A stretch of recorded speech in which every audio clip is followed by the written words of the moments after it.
All right. Thank you, Casey, for hopping on a call with me, or video, I guess you could say. Thanks for having Yeah, no problem. You ready to get started? me. Yeah, let's get into it. All right. So cool. To start off, why don't you just, tell people a little bit of, background about you, where you're from, like what you do, all that kind of good stuff. Yeah, I was raised down here about 45 minutes south of Birmingham. I've sold roofs for a few years, door to door. Did a lot of insurance restoration stuff. Basically, that's just a fancy term for we got insurance to pay for your roof. Oh, we had that same exact situation at our last house. All right. Yeah, I got it. so I was one of those guys. Yeah, did that for a few years. I've kind of been, I've sold financial products, more so kind of like a third party thing, really. Mm-hmm. I know you and me have talked about this before too. Mm-hmm. I have a buddy that I was in roofing with that he had a finance background. I started helping him out, sell different financial products for business owners. And then I went off and got my real estate appraiser's license too. So Oh, nice. I kind of stepped away from roofing. That's how I got into appraisal. Really, we'd have sometimes there'd be like a discrepancy between insurance company and what the contractor was saying, as far as damage and what's covered under policies and all that. And so appraiser would come in, and then he would have to do this big long drawn out process, and then he would just bill the insurance company, and they just pay him. They don't really ask any questions. They just pay it. I said, I don't want to do what that guy does. Knock doors anymore. I want to do what that guy does. So Right. I don't really do the roofing stuff too much anymore. More focused on doing, I'm an appraiser. I still can get the loan stuff done. My close friend Michael still does that. So you mostly do like appraising now, real estate appraising. Yeah. Gotcha. Okay. So now, how did you get into? I'm sorry. What were you saying? That's like my main thing. Gotcha. That I still go into every day. Okay. Okay. So how did you get interested in passive income? Okay. Yeah. So I had saved up a good chunk of money from, selling door to door, selling roofs. And, I really wanted to get into real estate. I wanted to, rent houses and, be a landlord. Yeah. And, I know there's a whole bunch of creative ways to structure deals and all this and all that, but I didn't want to, I wanted to just take the money and, put down payments, just do it all myself, which can be bad. But being on commission, just going door to door selling roofs, being a young salesperson, I didn't realize that you have to be strategic how you show your income. You know what I mean? Like, you got to make sure you do everything right, or, a lot of people get caught up in this fad, like, oh, use this as a tax write-off, use that as a tax write-off. Tax write-offs are good and everything, but if you do it to a point where you don't show any income, they don't give you access to it either. You know exactly. what I mean? Right. So, right. Yeah, go ahead and pay hardly anything on taxes. When you go to, borrow money for something, they're not going to give it to you. They're like, you don't make any money. Exactly. So that was my first mistake. So, I'm sitting here and I'm just like, all right, this is not first of all, I didn't have enough money. What I thought was a lot wasn't going to get me too far anyway. In real estate, you mean, right? Yeah, exactly. I remember what I was sitting on at the time, but I came across the ATM thing, and I'm just like, okay, so the only really cash on cash component that's different is getting these in a location that's going to do well. That's really the only thing. You know what I mean? Because I know real estate and ATMs are a tricky thing to compare because, real estate appreciates differently, and it's just, but the cash on cash aspect, I ended up buying a house, for example, last September, a year ago. And for what my mortgage is on it right now, I could rent it out and probably make $300-400 a month. Right. Right. And I've already had, like, I'm already about to have to pay $6,000 to get the roof done. I've had a plumber come out here and fix a leak in my attic already. my sink was leaking. You know, it's just like I've had a whole bunch of stuff. Air conditioner messed up. Had to get humidifiers in here, like a whole 9 yards. If I bought this house and rented it out, I wouldn't have made no money the first year. That's for sure. Right. Yeah. You know, but what I'm getting at is, you know, one of my locations that I have now, you know, I'm in it. You know, I paid the tech to come out, install it, everything, you know, $2,700 maybe. And, you know, I'm making $600-700 a month. Yeah. No brainer. Yeah, exactly. And you know what? I think there is a comparison when it comes to real estate and ATMs. And this is what I like to tell people to think about ATMs. Many rental properties without tenants, toilets, or trash. Yeah. But with, I mean, like amazing returns, because I actually just had to put a new roof on my rental property. So I know exactly what you're talking about. So you love the great returns with ATMs, but with the least amount of cash flow. I mean, not cash flow, but the outlay of cash is small. Yeah, exactly. Yeah, cool. Okay. So it's like if you even if you place an ATM somewhere in a business that you know is going to be around, even if it takes you 2 years to get your money back, like I know that's like most people in the business don't leave machines that long, and I'm not saying that's my approach, but even if you did, you know, to get your investment back, you know, what was that money going to do? That whatever it costs you to get the ATM, it was just going to sit in your bank account anyway until you spend it. You know what I mean? So even if it does take you a year and a half, you know, 24 months to get your money back, it's still not a bad return. Not at all. And takes to get. 100% agree with you. And I'm glad you actually brought that up, because I think a lot of people see like these YouTube videos and this Instagram stuff, and they think like, oh, I'm going to make all my money back. Like they think I'm going to make all this money like in, you know, a week or a month. Yeah. And they think that's how business is. But you and I know it takes much longer for your business to start making profits. I mean, like brick and mortar businesses, all kinds of business. It takes a long time for you to start really making money, and to be able to profit and make all your money back in 2 years. I mean, that's pretty awesome. But of course, you know, we're trying to do things to make it less than that. But 2 years is like a no-brainer still, you know? Yeah, no, for sure. And even with my best location being shut down for 2 months since January, it's like 8 months in, and I'm already made all my money back plus some, and that's with paying the owner, of course. Like, so that is just. So that's what COVID shutting you down. Do what? That's what COVID shutting you down, and then opening it back up, and then I mean it pretty much picked right back up when they opened up. As soon as, you know, everybody got over the initial scare. I mean, it's a tattoo parlor, so they're by appointment, but I mean, they're still cranking. You know, nice. Okay, cool. So what made you decide to get some help, like with starting an ATM business? I mean,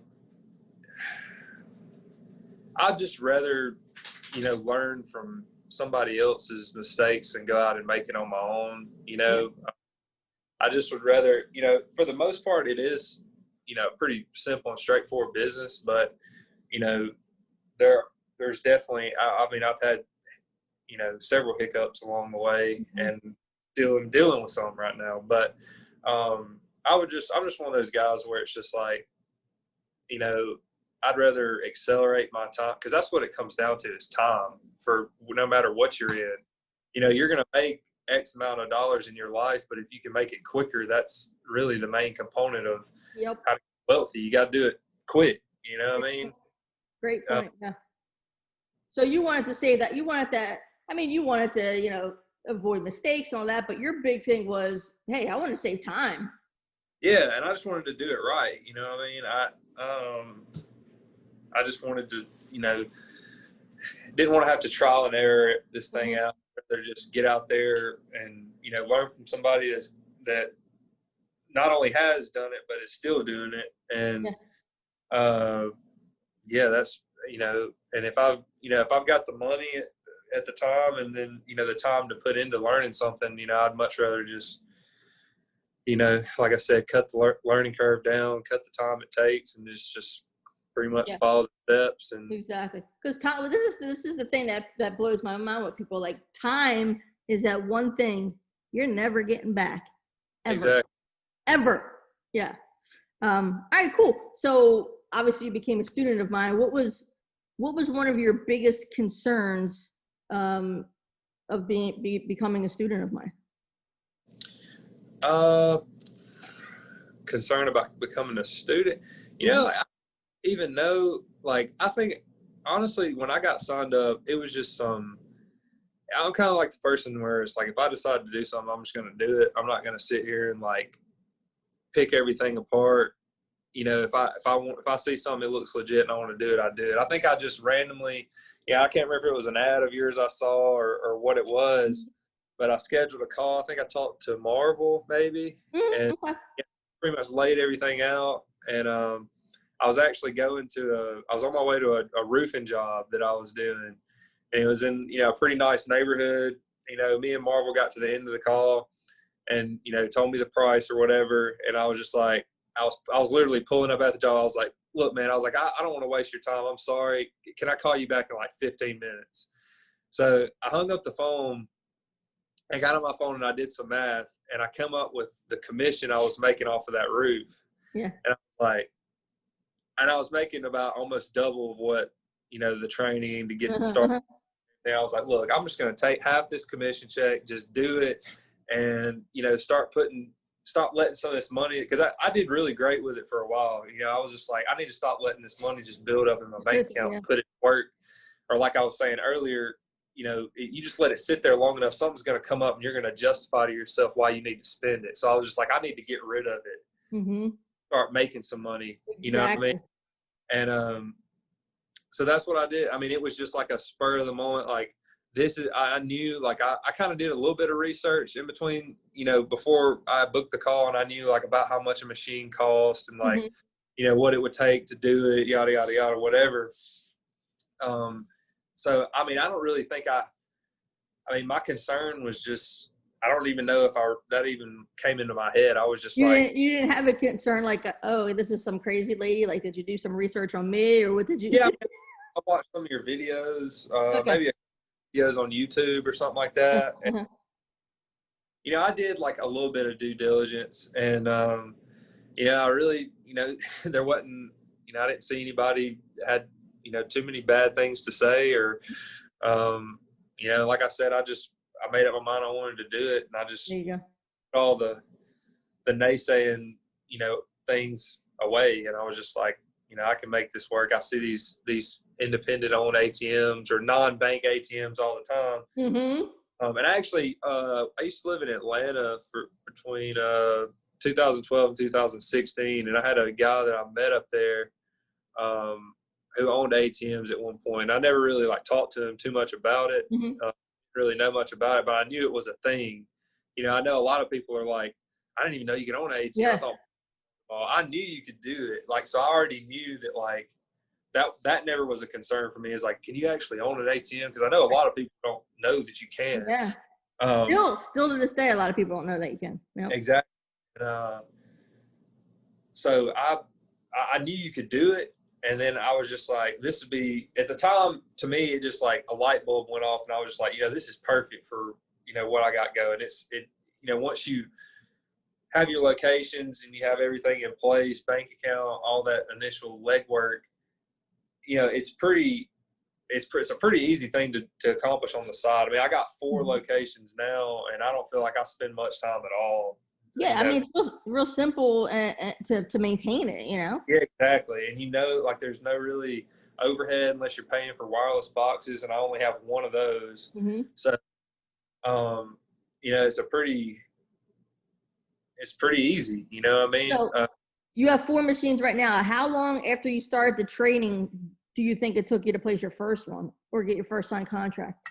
Okay, so I'll be honest. I think I want to say I joined the program last May, so May of 2019. Yeah, I know. I actually bought it on my birthday. Oh, nice. That's a great birthday present, man. That's another reason I justify. I was like, look, just do something, like, don't spend, nothing on some stuff that you're going to use for a month or two, and then not, Yeah. let's make kind of like, okay, for my birthday, I'm going to get started, with this new, and, whatever. And like I said, I bought a house last September. So like, I was kind of like, that was just a whole process in itself. Cause like I live in like the fastest growing county in my state, and everybody and their mother's a realtor down here. And like, literally, like I put in like thought I was gonna buy like 4 different houses before I ended up in this one. Like I'll put an offer in on one, they come back the next day or a few hours later and be like, oh, it's already pending under contract. Like they couldn't even, like their houses are just selling like crazy down here. It's ridiculous. Nice. So that really like, that's where a lot of my time and energy was going. Like after I just kind of like started the training or whatever. So Gotcha. I did the back burner a little bit. Okay. Just for convenience sake. Life was going on. Exactly. And, but I want to say, like, I almost went immediately. I already had a good relationship at the bank that I bank with. They didn't really give me too much trouble about starting an account. I don't think I was able to get it the first day I came there, because they had to, like, I don't know, call another branch and verify some stuff, this, that, and the other. And then I came back the next day, and they ended up approving me for it. So I got the bank, no problem, really. And then what happened was, let's see, I signed my first location last October, and it was off of a marketplace ad. Oh, nice. So free marketplace ad. Yeah. And let me see, I'm trying to think. And that's a month after you got your house, right? Yeah. So I did wait like a few months, like, and I'm trying to like paint a good picture for like how long it actually took me, because at first I really wasn't even like doing anything. Yeah, I wasn't even like soliciting, like trying to, talk to people, going in places. I went into this smoke shop that was like right down the road. Thank God that I didn't go through with that, because from what I've heard, they usually don't really do too well. I mean, there's maybe somebody out there that's got a good one, but I've heard most of them they're a flop. But of course, unlike real estate, if it doesn't do well, you can always pick it up and move. Exactly. So let's see, where was I at? You were trying to calculate how long it actually took. Yeah, so like honestly, I mean, I posted that first marketplace ad, and besides going in that smoke shop and maybe one other place, that's really all I getting the location. And I had a guy that was which this is the only location I have right now that's still shut down. He was building it's like a bar that's got a bunch of pinball machines and old school arcade stuff. Oh, yeah, I remember that place. Okay. Yeah, he responded to my marketplace ad, and he was like, hey, I'm building a bar. It's not going to be open until the end of November. I think this place would be a good spot for an ATM. And I think this guy is just like, he's super cool, like got a low split with him. He's not looking to really like make money off of it, really. I probably could not paid him anything, honestly. But it worked out good. I came in, and he was just pretty much like, how's it work? And I told him, and he was like, all right, well, what do you need from me? And I just whipped out the paperwork. And I mean, he just is not saying that you shouldn't go over your paperwork with people, but he just grabbed the pen and just kind of started signing. So I was like, hey, I'll send you a copy of it. You can read it over. If there's something you want to change, too bad, you've already signed it. No, I'm just kidding. So you got the training in May. Let's just say it was right away. May, June, July, August, September, October. So that's 5 months, right? Yeah, and I want to say probably like, I mean, you can do it the first month. It's not even like I like having a hard time, and it took me 5 months to land that first location. You just had stuff going on, yeah. I wasn't giving it 100% effort. And so that's how my first location came about. And now you have 4 now, right? So what do you mind sharing with us, like how much they're making? Is that okay? No. And then I'll tell you. Let me say how I got my second one too. Sure. That's the one that's really. That's my money maker. That's the one. I over double on that one than I am any other one. Nice. So I emailed, actually called in to a tattoo parlor down here. I knew that they were like, I don't have any tattoos. I'm not a tattoo expert or anything, but I know that they're like they're number one on Google when you search tattoos around here. Okay. I recommend it all over the what's happening in whatever town that you're close to groups. Everybody recommends them. This particular tattoo shop you're talking about. Yeah, exactly. Like I knew about them without even trying to know about them. Like, yeah, they were just like, they're just really popular. Gotcha. So I called into there one day. So this is one other thing I did. I posted in one of those what's happening groups, and I said something like, who knows, I'm doing a case study, ... Who can tell me, who can name a business that's still cash only in Baldwin County? And I tried to be. I remember you talking about that. Okay, yeah. Because like if you make a post and you're like, hey, I'm an ATM business owner, I'm looking to place machines in cash only businesses. Do you know any? There's not going to be hardly anybody respond to that. But it's just like if they can feel like they can contribute to a case study or like that. So I got a lot of answers from that. Nice. So I made a list and I started calling. And one of the first places I called was the Belrose place, the tattoo parlor. And tattoo people, man, they have their own little clique, and and if you're not part of it, they're not really going to share too much information with you. It's not the easiest place to break into, especially like if you don't have any tattoos, you're not like a tattoo person. I don't have any problems with them. I just don't personally have any. Right. But I call and I'm just like, I knew the owner's name because I went and I looked through the Google reviews. They're like, people would say like, oh, the owner, Pete, he's great, whatever. So that's how I found out the owner's name. Because, if you call a place and you're like, hey, can I speak to the owner? They're not going to put you through to the owner. Yeah, because they know you're a sales guy. Exactly. So I call in and I'm just like, hey, is Pete around? And they're like, who's this calling? And I'm just like, I can't remember what I said really, but I didn't get through to him. I was like, well, do you have his, they're like, he's not in right now or something. And I said, well, do you have another number I can reach him on? She's like, I can give you his email. He doesn't, he doesn't want me to give his number out. I was like, all right. So I emailed him. This was the first week of August. Okay, so you got May, June, July, August. So 3 months. Yeah. So I emailed him. This is before I even got my first location. Okay. And so never heard anything. Placed my other machine. Me and my girlfriend were going out to eat one night, and we sat down at the table, and I was just like, man, I really want to place another machine. And she was like, you really need to get one in at Belrose. And I was like, I know. I was like, I need to, figure out a way to follow up. Like it's like I said, it's a weird place when you don't know anybody just to walk in. You know what I mean?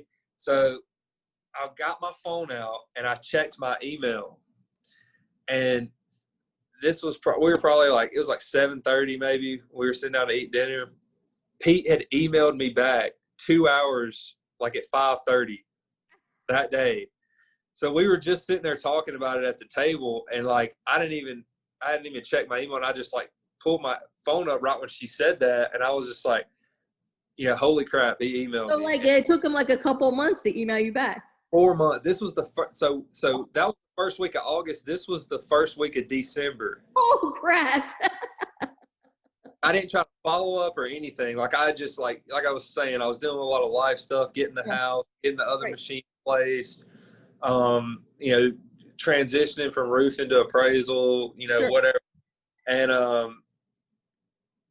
so he emailed me back and he said something like, I'm interested in working with somebody that's local. What would be my percentage cut or something like that? Because I said something in the email like, based on the performance, we pay, the owner, which I'm assuming is you, a cut of, the profits every month. So I set a meeting with him, didn't get it signed the first time. I don't really know why. He was kind of hard on the, negotiating aspect of it. He knew because they had just moved locations. So I think that's one big reason he didn't hit me up to begin with, because they moved. Okay. That makes sense. There's a guy that owns the bar next to his old location who's like my competition in my area. Okay. And he ATM there. He also owns like the little coin pool tables and like some of the golf arcade machines and stuff Mm-hmm. like that. So he was next door to their old location. So they just used to send everybody to his machine. So if he was about to move, it made sense why he waited till they got to the new location to get back with me. Right, right. After the first meeting, I sent him a message that night. I was like, look, man, I'm confident we can come to an agreement. Let's take a week to think about it, meet same time next Tuesday. Because I already was like, all right, I left. I was like, I need to go in and set the second meeting and let him know, hey, we're meeting, we're doing this. All right. So I went on and followed up quick. I think he rescheduled when we were supposed to meet again because initially he was wanting half and to not have to load it, nothing. I do everything. And I was just like, I'll do half if you want to load it. I'll show you how to load it. He's like, no, I don't want to deal with it. The deposit's coming into my account. Bank's giving me. He's like, I don't want to have to deal with it. And I was like, so I'm at 50 cents. You're at $1.50. I was like, somewhere in between that, I think we can make a deal that we can both feel good about. So I meet with him the next week, and it's just like his whole demeanor had changed. I don't know why. Like he was kind of like, wasn't being rude at first when I first met him, but he was just like, I don't really know the word I'm looking for. Maybe a little standoffish or. Yeah, but when I met with him the next time, he was like, look, man, he's like, I think, we can do this, whatever. And I said, look, man, if you're stuck at wanting $1.50, let's just make the surcharge $3.50. Like I need to be making $2 to see how it goes. And, first location. So I'm kind of glad it worked out the way it did because I learned a lot from this because I could have easily got myself into a bad deal because I was just like, I just want to get it in here because I know I'm going to make something. It's going to be worth, even if I'm making, $250 a month, it'd be worth it. And I knew it was probably make that. So, that was the initial deal. $3.50 surcharge. I'm taking $2. He's taking $1.50. A couple months, or maybe like a month and a half. It was before COVID, and I said to him one day, I was like, because he told me like he had had any complaints. He had one guy come all the way from Louisiana and said something about it, but he never like, thought it was a problem. He just kind of like, I just told him to let me know if anybody, complained about it. So I was like, cause I was having to come in there. Like I still do. Like sometimes it's usually at least once a week. Cause they're going through, a pretty good bit. Nice. So I kind of put a little, planted a seed in his ear one day. I was like, I know a lot of other people in this business that have tattoo parlors and they say that I ain't charging enough. And I just kind of said it in like a little jokingly way. I was like, most people, I was like, I talked to a guy who said he was at $4 flat on one of his and then did $3.50 or 2% at another one of his. And he was like, well, I don't think that percentage is too bad of an idea. Like he kind of like suggested me to do it and didn't ask for anything more. So I was just like, all right, well, I know I can make more money on this one now. So I called immediately and was like, all right, let's change the surcharge. Yeah. So we got that one rocking and rolling now. And I don't think there's been 1 month where I've made, besides the months they were shut down, right, but I've at least made $450 a month after paying the owner on that one every single month. Most of the time it's more than that. Nice. But and yeah. So what do you like grossing mostly on that one? I think you just had like $1,000 a month or something, right? Yeah. It's usually between 900 and 1,000. I think I came in at like 870 this past month. So between 800 and 1,000 most months. Nice. So that's that one. And so what about your other ones? Okay. The first one, the pinball bar, I would make anywhere from like 175 to 250 off it. Okay. They've been shut down for 2 months. Then I got a buddy of mine who he owns a gas station. He still lives back where I'm from, towards Birmingham. It's about 4 hours away. And there's like a main strip, and it's a town called Chelsea. It's right before Birmingham. There's like one main strip through Chelsea that's got all the gas stations. Mm-hmm. And the guy ATM, my buddy's gas station, he had one in every single service station going through there. And somebody came in and bought all those gas stations except for the one that my buddy owns. So anyway, the guy came in and bought all those gas stations except for the ones my buddy owned. He's all through high school, his family's always owned gas stations. He just kind of fell into the business after he finished school. But he saw that I was, posting stuff on Facebook about placing some, and he hit me up and he was like, hey, this guy that's had his here's moving it. He's like, I need one gas station. And basically the guy was just like, I only have this one machine over here now since the other guy bought all these gas stations and kicked them out. So it wasn't worth it for him to come over there and, service it anymore. And I was just like, all right, call him up and see how much he wants for that machine. And he was like, I don't even, because initially he wanted to take that machine out. It was a Gen Mega 2500. He wanted to take that one out and put one of his handles in there and let me buy it. And I was just like, no, you've already got the Ethernet cable ran up through the ceiling. It's already bolted down. I was like, how much you want for this one? And so I ended up getting that machine used, already bolted down in place. All I had to do was put new keys in it. I think I paid $1,800 for that machine. Okay. I got a vaulter, and I don't ever have to go there, show my face, anything. And, I make not a lot. I mean, $80, $100 a month at most. So like $100 a month, but you don't have to do anything. Exactly. I mean, it's 4 hours away from me. Did you say your buddy is filling it, or who's filling it? No, I have a vaulter filling it. Okay, cool. And what do you pay? What do you pay the vaulter? $1 a transaction. Okay, nice. Cool. And then, so that's 3. So what's the 4th one? So the 4th one, I just installed another tattoo parlor. Let's see, it's been in there about a month and a half now. It's not doing as hot as my other one, but let's see, it did like 6 transactions Saturday, and it's picking up. I think it'll be, I think I'm a better negotiator with the deals now with the ATM stuff, because like I pretty much told this lady that owns this shop, I told her, I was like, look, I'm not going to make you, another thing I've been doing when I get ready to find a location. So ever since I placed that first one, I've been trying to place like one a quarter. So this is not something that I'm actively like looking for right all the time. So I just wait for my machines that I have to churn a few months. I don't take any money out of there, and then I have enough to buy another machine. About once a quarter is how I do it. So, I mean, it's really easy to get in touch with some of these owners. I mean, every business has a business Facebook page. So I was just going and just DMing the business page. And that's how I got her. I just went through there. I was like, I wanted to get another tap parlor and see if I can, duplicate these results somewhere else. So I started messaging, tattoo parlors. A lot of them didn't message me back. One turned me down. He was just like, look, I respect the hustle, but no thanks, whatever. Then I got this one. She was like, yeah, I'm interested, yada, yada, yada. And I just pretty much told her, I was like, look, we're going to go 90 days. I'm going to keep everything, and then I'll make you an offer at the end of that.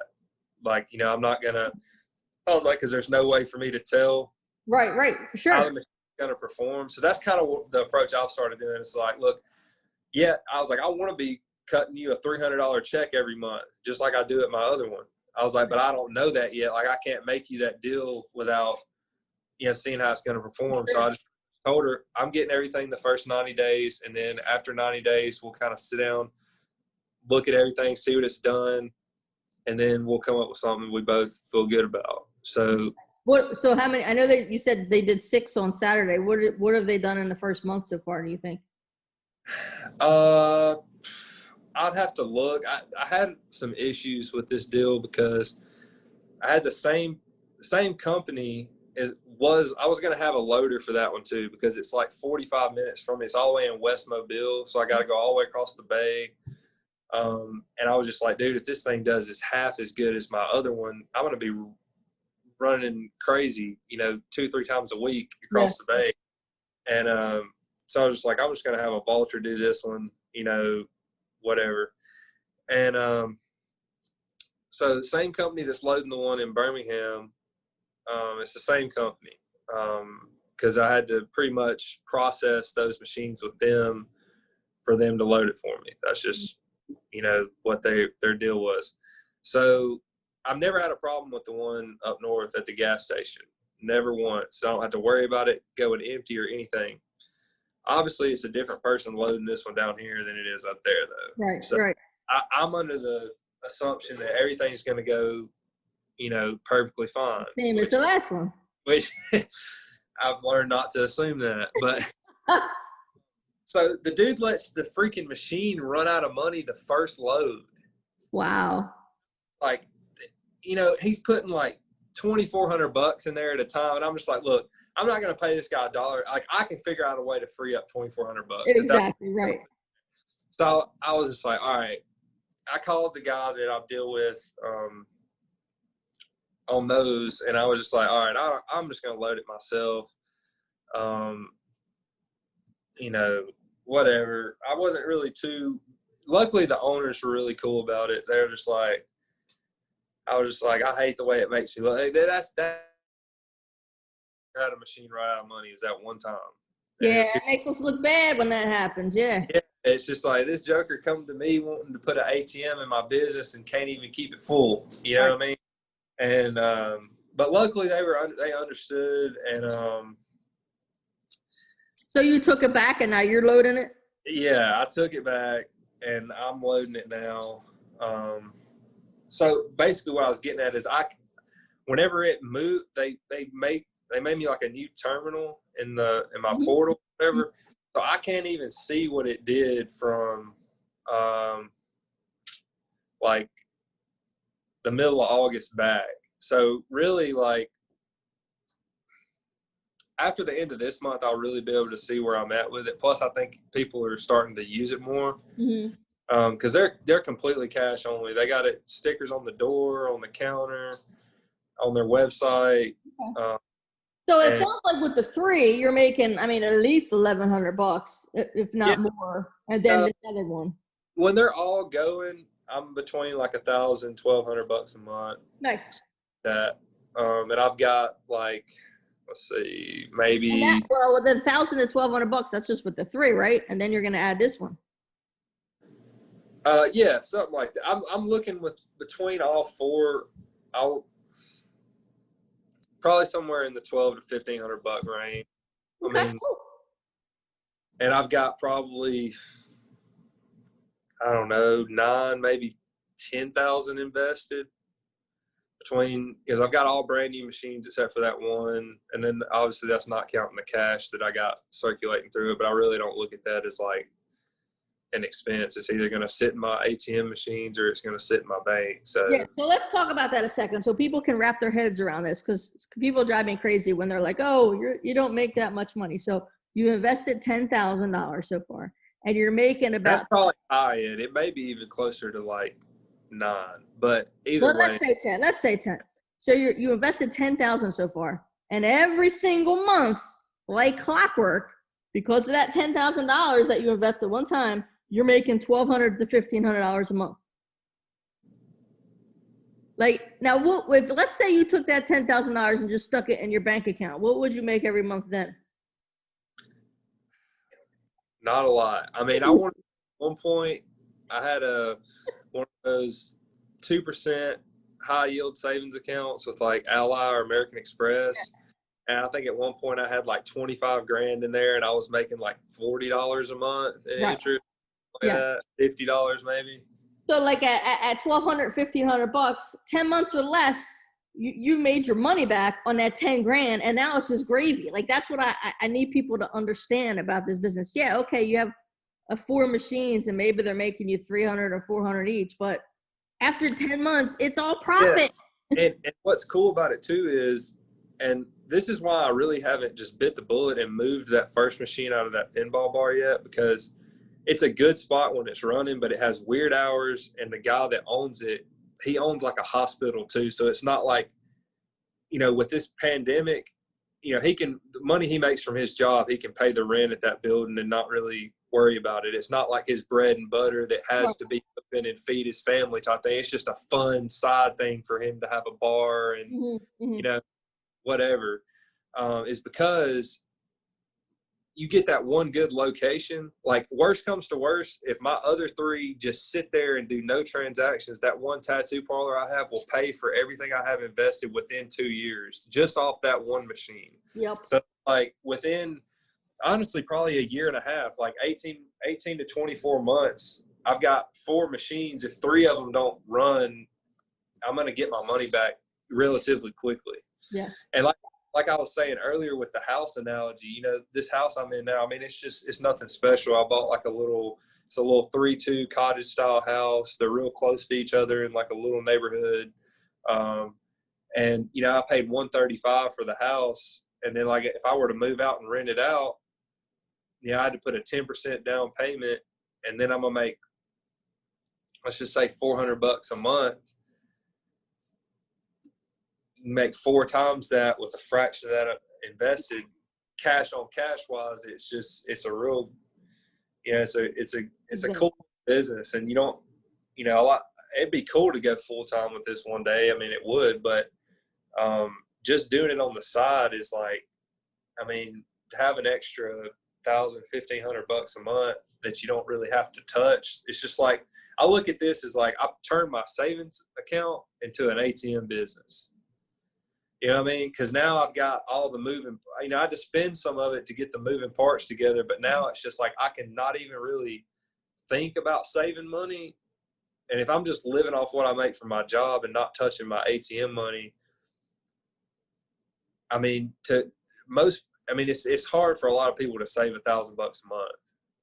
Like, unless you're just, you know, really successful, you know, for the normal person, $1,000 a month is hard to save. But it's just like, it's like clockwork, like you said. Like, I don't even have to think about saving it. It's just there. You know, the deposit goes right back into the vault. And I try not to take any of it out. I mean, obviously, if I have to, you know, buy receipt paper or any expenses to do with it, you know, I got to do that. But so what's it like for you to have, you know, a successful ATM business, having these machines, you know, running and like clockwork, bringing this money in for you every single month? How has that impacted you so far?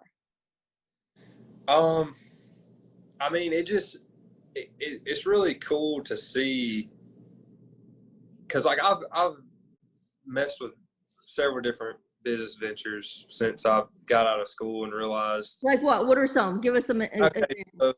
So,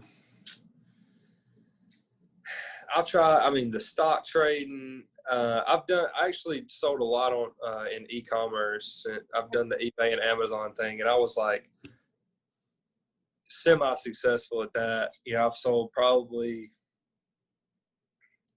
I don't even know, over $500,000 worth of stuff between the two.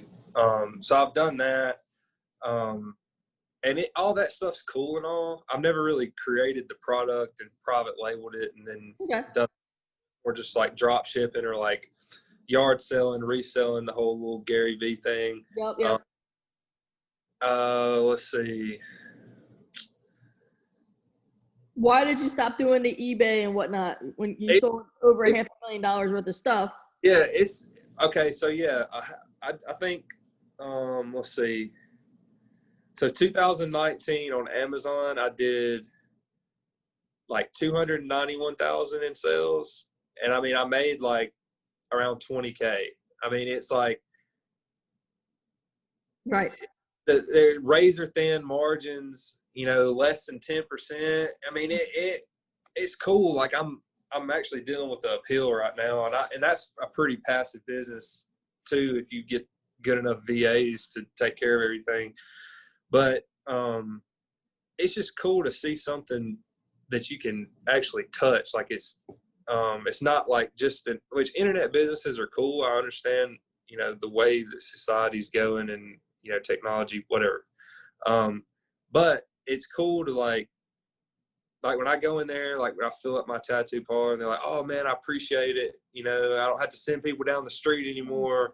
They'll ask me like, how does these things work? How do you know when this thing's getting low? And like certain people will be like, I mean, it's just like, it's a cool, like I said, how when I first got involved with that first tattoo parlor, they were kind of like standoffish, like, who is this guy or whatever. Yeah. Now they all love me. You know what I mean? Like I go in, it's just like, it feels fun to do business with people. Yeah. Face to face. Like, I know that may not be something other people think about all the time, but when I can go in there and just, I like going in there and talking, shaking hands and doing business. It's just fun, Yeah, and you build friendships too. That's what people don't realize. Exactly. And that's one thing, like, of course you can, make business relationships on the internet. So like you and me technically, don't know each other in person, but it's just, it's cool to see things come full circle. I obviously am nowhere near what other people are that have ATM machines. I only have 4, but just to see it come to fruition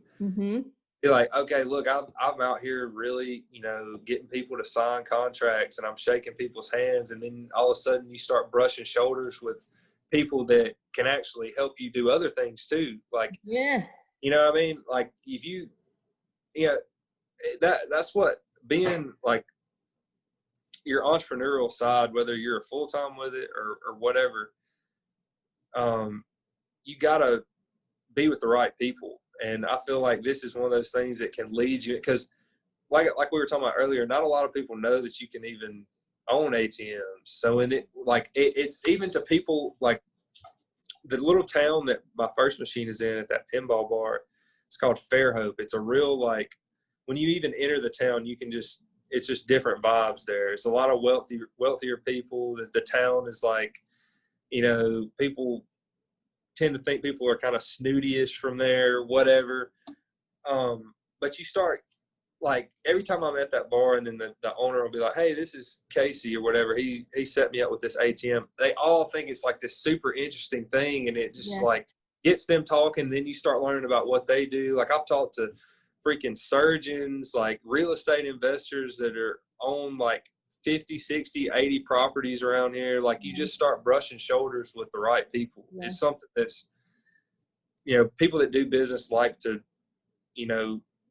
interact with other people that do business. So it's been like a huge sense of accomplishment for you. And then also it's allowing you to make these connections that you might not have made before.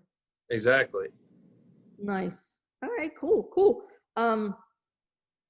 So let me circle back to the actual training itself. What do you think was your favorite part of the coaching program, the training program?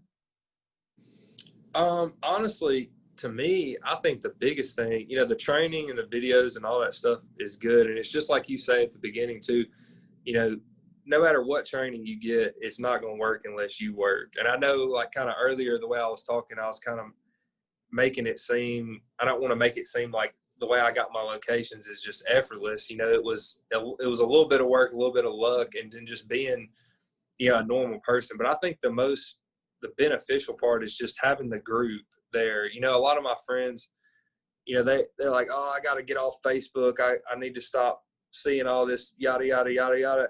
It's an easy way to filter that off your timeline. I'm just looking at people like, I'm not deleting my Facebook. It's too valuable to me. Like when I'm on Facebook, I'm looking in the groups I'm in. Yeah. I'm seeing people are posting, and I can, it may not even be something that you've provided per se, but if somebody asks a question in the group and you answer it, or somebody else has had a problem that answers it, you can go in there and you can know the answer to your problem before it even happens. Exactly. I think that's the most valuable thing, really, is just having the group there, because you tell everybody exactly how to do it in the modules, how to do it. But dealing with certain, like, location owners situations or error codes or just whatever, the group to me is really where the big value comes in, because like priceless. It's really priceless. Yeah, because it can cut, if somebody has a problem, you take a picture of the screen of the error code that you're having, post it in the group, go sit in your car for 15 minutes, and you're going to have everybody in here in the group start commenting on it. That's dealt with it before. It's going to tell you exactly what it is, and you'll be, on your way within a half hour. Like that's really the cool part to me Yeah. about it. Yeah, and building relationships with the folks in the group, because they're like-minded. They all have ATM businesses too. Exactly, and it's just like that's one thing that this is one reason why I love the ATM business more than like any other little venture that I've tried, is because everybody wants to help each other, it seems, in this business. Like with the Amazon thing, that people just want to be secretive about what product they're selling or whatever it is, but in the ATM business, from what I've experienced, is everybody's just wants to help everybody. It's pretty cool. Yeah, I mean, everybody in the group, they just want each other. We all want each other to be successful, and if we can help, that's great. You know what I mean? Oh yeah. What do you think? Why do you think you've been successful with the actual coaching program, the training program? I think. I don't want to act like I'm the greatest salesperson in the world, but I got really good at selling door to door, doing roofs. And I think a lot of people overcomplicate what sales is. It's really not,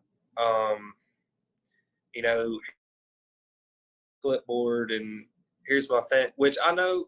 So I like, I know some people in the group have company shirts with their logo, whatever. I think looking professional is awesome, and that, if it works for you, it works for you. But for me, it's just a normal conversation. I'm not conversation. Yep.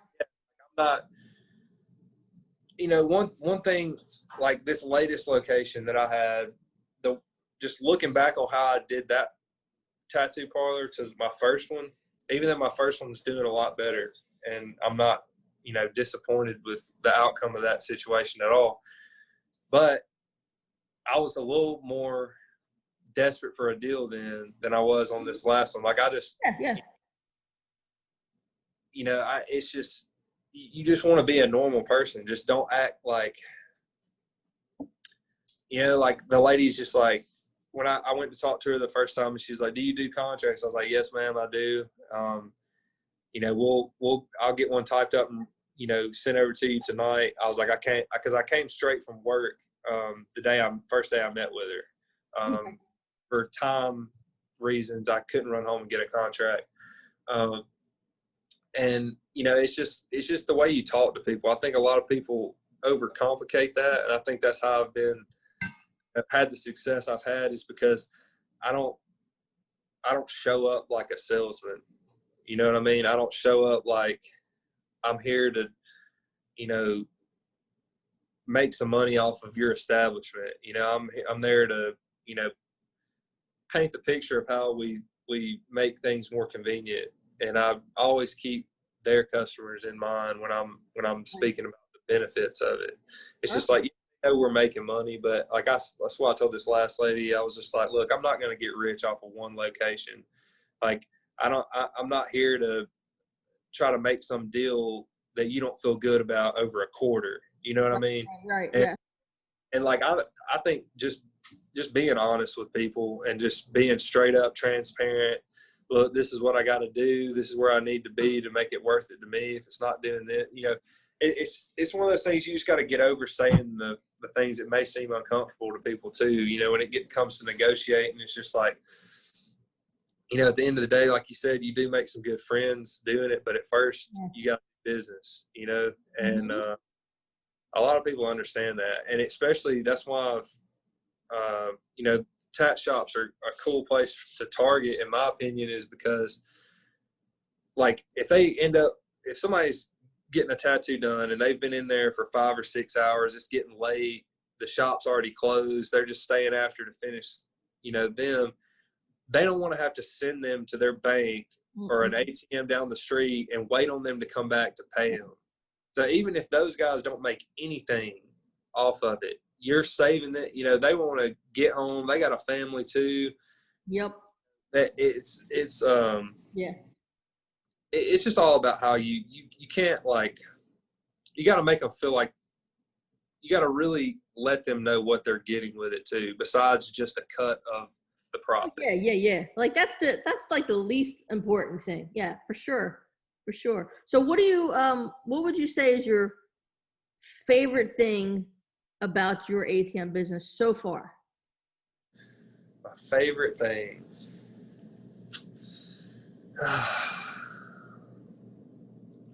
I guess my favorite thing is going to have to be just watching, let's see, what's today? The 7th? Is today the 7th? Yes, it is. Yep. Going to happen in 2 days. I know what you're going to say. Seeing the deposit hit.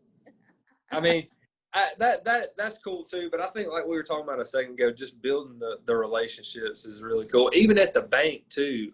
Like when you start going to the bank and they're like, you know, you pull up and they're like, hey, how you doing today, Casey? How much you need today? And like, it's just like, I don't know, man. It's cool. The connections aspect of it and the relationships, I think is probably the coolest part of it. Cool. Awesome.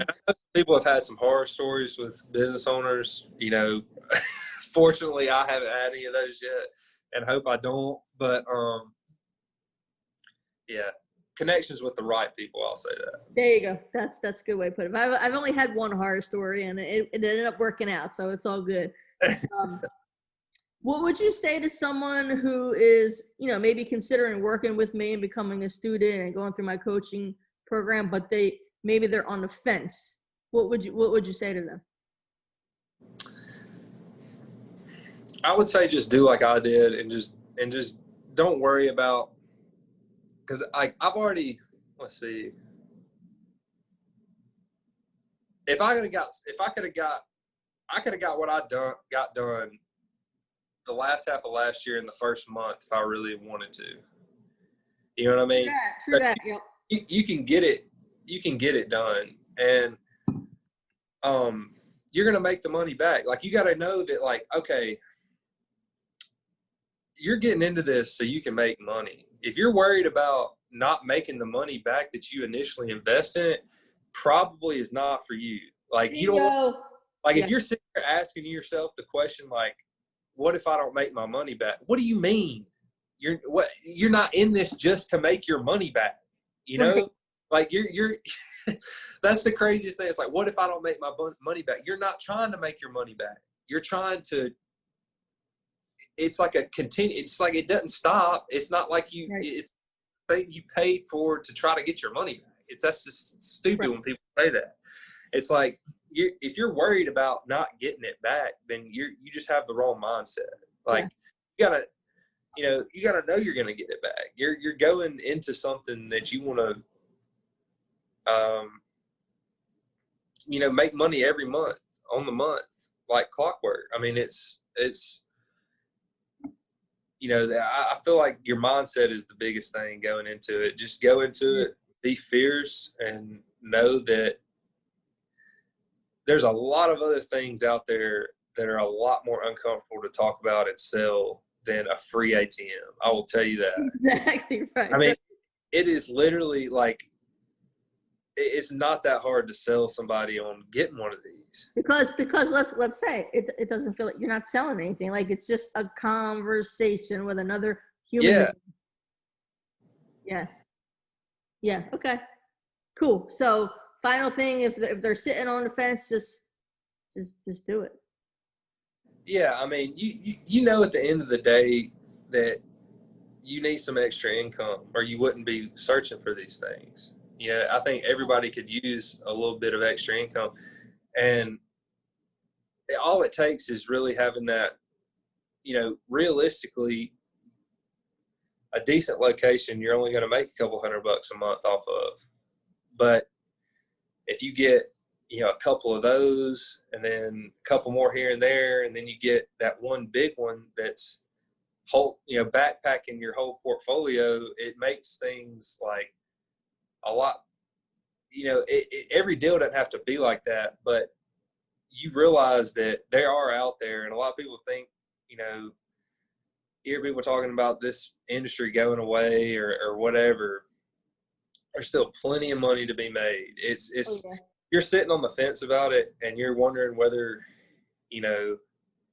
you're saying, oh, I don't want to talk to people or whatever. Look, set the expectation through Facebook or message them. Like I was saying, it's not that hard. Yeah, exactly. You just gotta, whatever you feel comfortable with, that's how you design your business. Yeah. Yeah. And then as long as you implement, that's the key. As long as you implement the training, there is zero reason you can't be successful. Zero.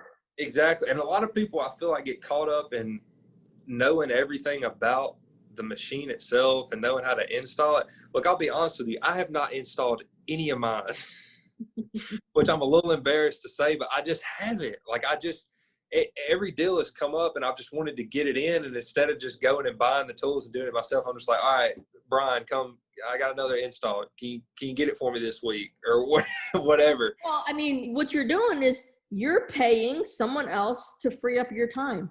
Exactly. And so that's one thing, like, there's a million things that you can come up with to question whether to get into this or not. And that's why, like I was saying earlier, I'm one of those people where it's like, I'm just going to go for it and I'll figure it out along the way. And that's what I think a lot of people can apply to more than just the ATM business. Like you got to just go in and you just got to figure it out. Like the training's there to help you along the way. You got a whole group of people that are there to tell you what to do. Yep. But there's things that you're going to figure out as far as like, talking to people or what works better for you in this area. It's going to be, everybody's going to have a different story when they take this on, and you're going to learn things that you're not going to learn anywhere else, but just getting out there. And great. That's a great point, because we're all different people. We all enjoy different things. We all what's the word I'm looking for? We all are better at certain things and some things we suck at, right? So we just have to learn what we're good at and learn how to design our business around it. Exactly. Like you got to figure out when you talk to somebody, like what comes out of my mouth when I say it to somebody may not sound as good coming from you to the same. You know what I mean? You got to figure out what you got to make it your own. Yeah, exactly. And that's what a lot of people don't really, I think, really grasp what people mean when they say you got to make it your own. It's not like it's not like you're trying to reformat somebody else's essay. You just got to figure out what sounds good coming from you, like with your tone and your demeanor and how you deliver it. And it once you figure that out and you just can figure out how to just have a normal conversation, and once you take away that I'm chasing a deal feeling, when you can learn to separate yourself from that, I think that that's when you can. I mean, I've had opportunities to get other places too that I've just, I hadn't really wanted to fork out the money and do yet too. So, I'm not trying to, like I said, I'm definitely not the best salesperson in the world, but I haven't been told no that many times. I really haven't. Mm-hmm. I haven't talked to probably 50 or 60 businesses even, and I haven't been told no that many times. No. It's just like I want to grow this at a pace that I want to grow it at, and like I was saying earlier, it's not something that I got to be out on the hunt for all the time. I'm trying to do one a quarter now, and maybe even two a quarter next year. I'm not sure. It just depends on how much it's making a month. And that's just kind of how I've wanted to do things.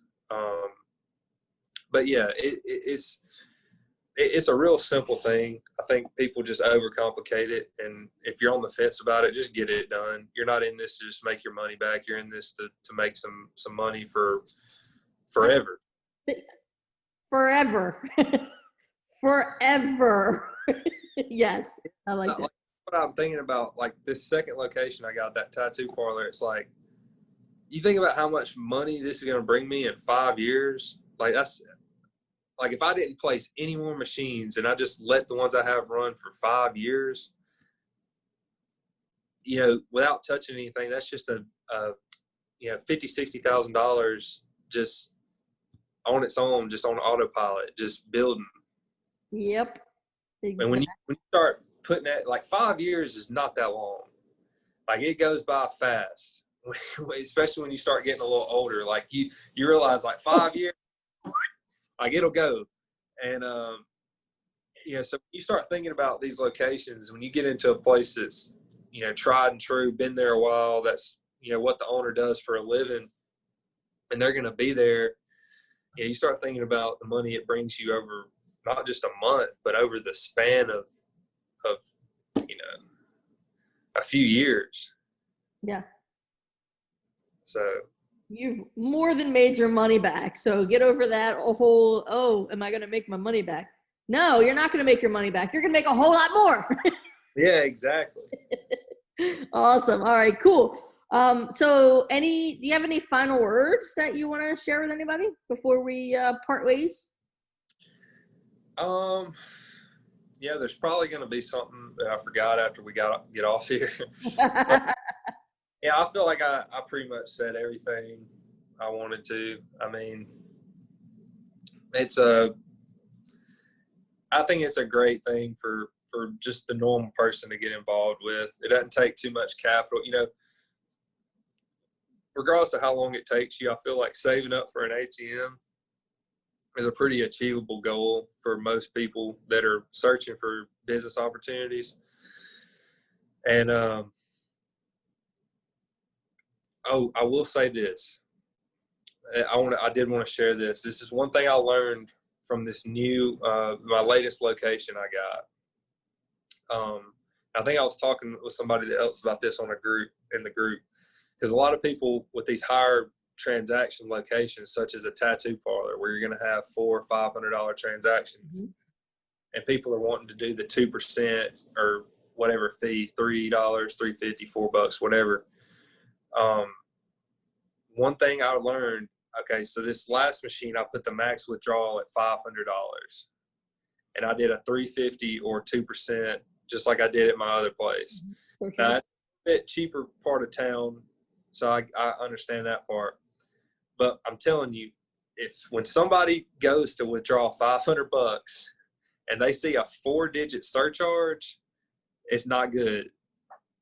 Because I had two people complain at the new place the first week. So that instantly, like, the owner was like, I think we need to lower it. So I instantly had to go from 2% to 1% at that place. And I realized now I should have kept it at 400 like I did my last one. Because there's something differently that goes off in somebody's head when they see a $8 for 400 or $10 for 500. When they see that 4-digit surcharge, it's like, man, what are y'all doing over here? Yeah, good tip. Because it ain't a strip club. Because those strip clubs, you can really charge money. Yeah, and then your mind's just gone then. Yeah, right. But that's when they're in a strip club, they don't care about a four-digit surcharge. No, exactly. Not that's the only exception there. So Right, yeah, you can charge 25 a pop there or whatever. Most of them you're gonna get away with it. But so yeah, that's on these higher transaction locations. I wouldn't put the max withdrawal over 400. That's just me, just from personal experience, because they pay it all day at the other tap parlor. So I feel like that's just a lesson learned there. Probably make a little less money on that one now, but now I know. You know what I mean? Mm-hmm. Yeah, good experience. Good tip there. And it's all back to mindset too. Now you're getting into the mindset of the customer. Oh, I'm not paying $10, but I'll pay $9. Exactly. And it's like, so when I started thinking about it, I put myself in that situation. I was like, you know what? It makes sense. Like if I was getting a tattoo and $8, I'd probably like maybe look at it, but I wouldn't be like, oh, I just spent 400. What's another 8? You know what I mean? If they were running a card machine and had to charge me tax and everything, it'd be more than that anyway. So, but it goes to 10. I feel like that's just the threshold. When you see that extra digit, the customer is just kind of like, what are y'all doing? So that'd be my tip if I'm going to leave a tip with anybody as far as, what to charge at certain places. Excellent. I think that's a great tip. All right. Well, I appreciate your time, Casey. Thank you so much for sharing your tips. And I guess I will see you around in the student group. Thank you For so sure. much for being here. No problem. Appreciate it.